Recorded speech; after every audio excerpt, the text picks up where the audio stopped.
номаҳои падар. издивоҷ чӣ гуна аст?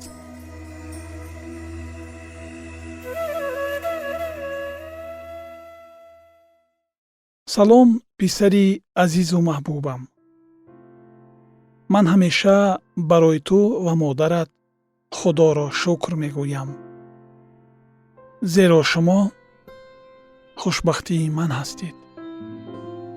ва инчунин боз ҳам саодатманд мегардам, агар ту қисмати худро, оне ки худо бароят муҳайё кардааст, дарёбӣ.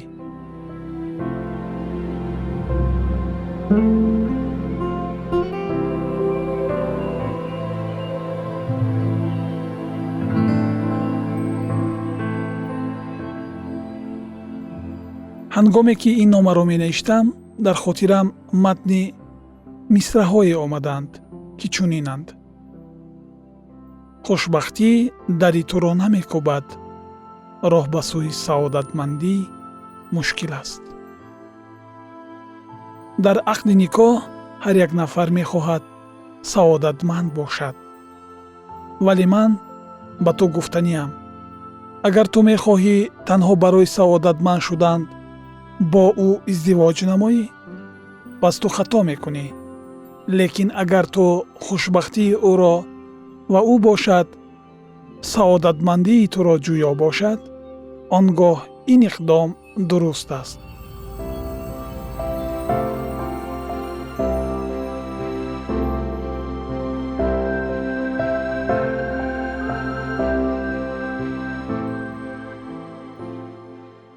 оила ин чун давлат аст ва давлатро сохтан ин бисёр мушкил ва тоқатфарсост. агар ту мехоҳӣ издивоҷ намоӣ, ҳамсафари ҳаётат дар назарат гуворо, зебо, покизасиришт менамояд, мисли нақшофаринони кинофилмҳое ки тамошо карданашонро дӯст медорӣ. ва ҳамбастагии шумо бошад дар назар комил менамояд. лекин бо мурури вақт мебинӣ, он симое ки дар тахаюлотат тасаввураш мекардӣ, аз шахси воқеие ки бо ӯ ақди никоҳ бастаӣ, фарқият дорад.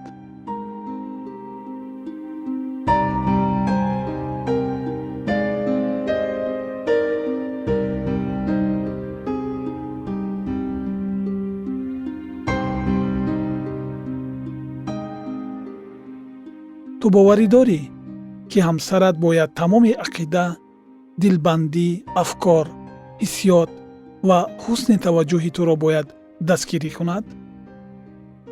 лекин ягонагӣ дар издивоҷ ин ҳамонандӣ дар афкору ҳиссиёт нест, балки ҳамоҳангӣ ва ягонагӣ дар фаҳмиш мебошад. кӯшиши ҳамсари худро зери орзуҳои хеш бор кардан, ин худписандии таҳқиромезро мемонад. дар хотир дошта бош, писарам, рангорангӣ дар ақди никоҳ ин имконият барои рушд ва мустаҳкамии муносибатҳои оилавӣ мебошад.